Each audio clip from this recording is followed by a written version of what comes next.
Bwana vipi? Bwana fresh kabisa ndugu yangu. Bwana watani zako wamefunga wewe kinyonge.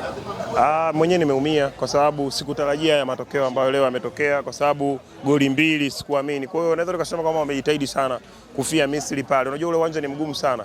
Kama Yanga wameweza kufunga goli mbili, mimi nilikuwa nategemea hata 5 au 7. Kwa hiyo kama mbili sijafurahi sana. Yaani sijafurahi kabisa, yani sijafurahi kabisa. Kwa hiyo kwa sababu ni kwenye mashindano ya klabu bingwa Mkubwa kaonesha ukubwa wake. Yanga walicheza vizuri sana, lakini umeona Mkubwa namna gani ambavyo wanacheza. Mashabiki wengi walikuwa wanashangilia sana, lakini Al Ahly ni timu ya kali na ile ni timu ambayo ina kila kitu. Inajua mpinzani huyu namna ambavyo wanakuja, wanajua namna gani ya kutafsiri mbinu za wapinzani. Wameweza kutafsiri mbinu za wapinzani, makosa ambayo wameyafanya na nafasi ambazo wamezipata.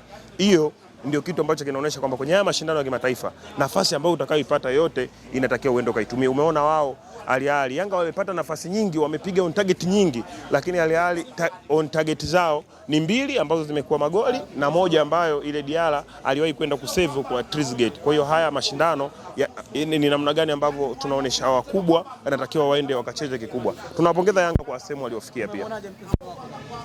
Mpinzani wangu yupi?